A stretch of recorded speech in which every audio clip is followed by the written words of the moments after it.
নমস্কাৰ বন্ধুসকল, কি খবৰ আপোনালোক? আশা কৰোঁ সকলোৰে খবৰ ভাল। তো গাইছ, আজি আমাৰ সেউজীয়া অসম প্ৰজেক্টৰ আজি আমাৰ 28 নম্বৰ দিন আৰু আমি আহি পাইছিলোঁ গহপুৰ হাৱাজানত আছিলোঁ মমিন্দ্ৰৰ ঘৰতে। আৰু এইফালে আমি এতিয়া যাবলৈ ওলাই গ'লোঁ। এইফালে মহাদেৱ, দিনটোদা, তন্ময় আৰু আমাৰ লগত আজি যাব যাদৱ আৰু আছে এইফালে মমিন্দ্ৰ। তাৰপিছত ফুল ৰেডি আমি যাবলৈ চাইকেলত কেৰি কৰি ল'লোঁ আমাৰ পুলি।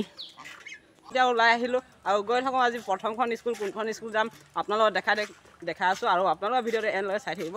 আৰু প্ৰজেক্ট সেউজীয়া অসম আমাৰ টিমটোত অলপমান ছাপোৰ্ট দেখাব, যাতে আমাৰ কামটো কৰি ভাল লাগে, আপোনালোকৰ সহায় পালে অলপমান ভাল লাগে। তো বলক, দেখিছিলোঁ গ্ৰীণ আছাম নাৰ্চাৰী, তো ইয়াতে দেখালোঁ আপোনালোকৰ ভিডিঅ'টো।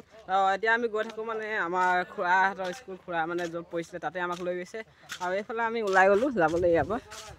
এইখন স্কুলতে আমাৰ খুৰা পঢ়িছিলে আৰু দুবিয়া উচ্চ মাধ্যমিক বিদ্যালয়। আহি পালোঁ আৰু ইয়াতে ভিতৰলৈ সোমাই যাম আৰু ইয়াতে গছ পুলি 2-4টামান লগাম আৰু চাই থাকক আপোনালোকে। আহি পালোঁ যাদৱ, আহি পালোঁ ন। আৰু ইয়াতে বস্তু এটা পালোঁ আপোনালোকে দেখাই দিওঁ। এই বাইকৰ গুটি পকাত ভৰাই থৈছোঁ মই। এইটো চক ৰুদ্ৰাক্ষৰ গুটি, এইটো কেইমুখী 5মুখী হয়। 1, 2, 3, 4, 5মুখী আছে। তো এইটোৱে হৈছে গছজোপা ৰুদ্ৰাক্ষৰ। আজি ফাৰ্ষ্ট টাইম দেখিছোঁ। তো চাই থাকক আপোনালোকৰ স্কুলখনৰ পৰিৱেশ। গছ লগাইছে, এইফালে চব গছ যিমানখিনি লগাইছে চব খুৰা লগাইছে। তো ফাইনেলি এতিয়া দিবিয়া উচ্চতৰ মাধ্যমিক বিদ্যালয়ৰ ছাত্ৰ ছাত্ৰীসকলে অলপমান প্ৰজেক্ট সেউজীয়াখনৰ বিষয়ে অলপমান ক'বলৈ কাৰণে বাহিৰলৈ ওলালে। আমাৰ এইফালে যাদৱ আছে, কিবা ক'বা? তো এতিয়া আমি ধুনীয়াকৈ প্ৰজেক্ট সেউজীয়াখনৰ বিষয়ে অলপমান ক'লোঁ, যে গছ ৰুব লাগে, গছ কাটিব নালাগে, সেইবোৰে অলপমান কথা ক'লোঁ। আৰু এইফালে ছাত্ৰ ছাত্ৰীসকলেও আহিছে গছ ৰুবলৈ আৰু আগত গৈছে আমাৰ টীম। ভাইটি কোন ক্লাছত পঢ়া? 9। বাৰ্ডে দিনাখন গছ পুলি ৰুবা নে? ঠিক আছে। এইফালে খন্দা হৈছে আৰু এইফালে আমাৰ আছে পাৰ্টনাৰ, এবাৰ চাই দিয়া। এইফালে আমাৰ গছ পুলি ৰোৱা হৈছে আৰু এইফালে আছে ছাত্ৰ ছাত্ৰীসকল আৰু এইফালে মহাদেৱ আছে। ইয়াত লাজ নকৰিবা, আমাৰ ল'ৰাকেইটা ক'ত গ'ল?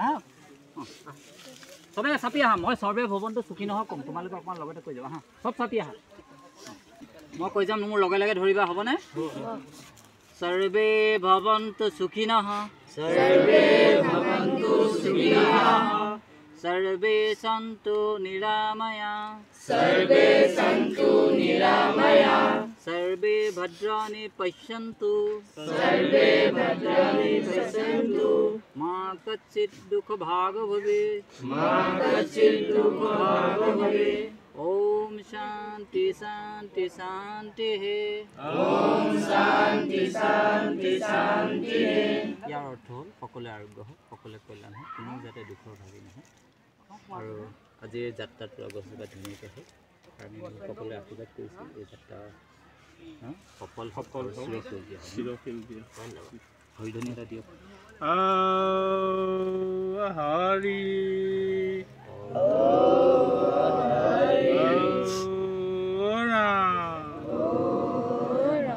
আমাৰ ফালৰ পৰা তোমালোকলৈ আশীৰ্বাদ দিছোঁ দেই, চবে দিয়া। ইয়াত চবেই এমুঠি এমুঠি মাটি দি। তো দেখিলে ভাই আপোনালোকে ইমান ধুনীয়াকৈ গছপুলি লগালোঁ আৰু আমাকে খুৰা ইমান ধুনীয়াকৈ আমাক ছাপোৰ্ট কৰিছে। ভাল লাগিলে এইখন স্কুলত আহি।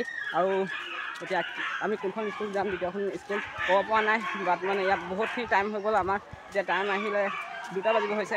তো চাওক আৰু। চ' ফাইনেলি দুবিয়া উচ্চ মাধ্যমিক বিদ্যালয়ত আমাৰ প্ৰগ্ৰেম শেষ হ'ল আৰু ইয়াৰ পৰা ওলাই যাওঁ। এতিয়া কোনখন যাদৱ, কোনখন স্কুলত যাম এতিয়া? ফাইনেলি গাইছ, এতিয়া আমি আকৌ এবাৰ আহি পালোঁ দ্বিতীয়খন স্কুল ধুবিয়া উচ্চতৰ মাধ্যমিক বিদ্যালয়। আৰু এইফালে আছে আমাৰ প্ৰজেক্ট সেউজীয়াখন টীম। তো ভিতৰৰ ফালে সোমাই যাওঁ। এতিয়া দ্বিতীয়খন স্কুলত গছপুলি লগাবলৈ হ'ল আৰু এতিয়া আমাৰ মহাদেৱে লগাই আছে। মহাদেৱ, গছৰ পুলিটো কি গছ? কৰচ গছ। এইফালে মহাদেৱে ধুনীয়াকৈ পুলি লগাবলৈ সাজু লগাইছে মহাদেৱে। উলিটা দি দিয়া, উলিটা দি দিয়া। সেউজীয়া অসম আৰু তোমালোকে যিটো কাম কৰিছা, তোমালোকলৈ অশেষ অভিনন্দন জ্ঞাপন কৰিছোঁ। এনেকৈ যাতে অসমখনত তোমালোকে সেউজ বিপ্লৱ কৰি আগন্তুক দিনত আমাৰ মানুহৰ দৈনন্দিন জীৱনত যিটো গছৰ পৰা পাবলগীয়া আমাৰ অক্সিজেন যাতে সম্পূৰ্ণ ছাপ্লাই হৈ থাকে, লগতে আমি গ্ল'বেল ৱাৰ্মিঙৰ পৰা যাতে মুক্ত হ'ব পাৰোঁ, তাৰ কাৰণে তোমালোকে এই প্ৰচেষ্টা অব্যাহত ৰাখা। আৰু তোমালোকৰ লগতে আজিৰ পৰা ময়ো তোমালোকৰ এজন সংগী হৈছোঁ। ধন্যবাদ ছাৰ। ছাৰলৈ বহুত ধন্যবাদ। ছাৰে আমাক অলপমান মটিভেশ্যন দিলে, ভাল লাগিলে। তো এই আছিলে তো আমাৰ দ্বিতীয়খন স্কুল। তো ইয়াত ধুনীয়াকৈ লগোৱা হৈ গ'ল। অলপ স্কুলখনৰ পৰিৱেশ দেখাই দিওঁ। ইয়াতে ভলীবল খেলে, ইয়াতে আমি গছপুলি লগালোঁ, অলপমান দেখাই দিলোঁ। গধূলি হৈ আহিলে আমি স্কুল কলেজত এনে গছপুলি লগালোঁ। আৰু এতিয়া আমি বৰ্তমান আছোঁ গ্ৰীণ আছাম নাৰ্চাৰী। ইয়াতে আমি বকুল খুৰাহঁতৰ ঘৰতে আছোঁ। আৰু আপোনালোকক ভিডিঅ'টো নেদেখালোঁ যে আমাৰ বকুল খুৰা কোন হয় আৰু কি কথা। তো আপোনালোক কৈছোঁ যে আমাৰ বকুল খুৰা আমাৰ অসমখনতে 50 লাখ ওপৰত মানে গছপুলি দিছে আমাৰ অসমখনতে। আৰু নিজৰ ঘৰতে মানে গোটেই নাৰ্চাৰী খুলি দিছে আৰু গোটেই গছ গছনি 7 বিঘা মাটিত মানে নাৰ্চাৰী খুলিছে। তো আপোনালোকক মই কালি দিনত দেখাব চেষ্টা কৰিম। আৰু আজি ভিডিঅ'টো ইমানেই আছিলে।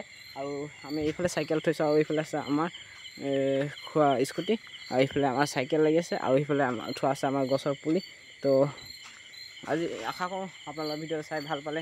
যিসকলে মোৰ চেনেল ছাবস্ক্ৰাইব কৰা নাই, প্লিজ চেনেল ছাবস্ক্ৰাইব কৰি ল'ব আৰু আমাৰ সেউজীয়া অসম প্ৰজেক্টটোত অলপমান সাহস দিব বুলি আশা ৰাখিলোঁ।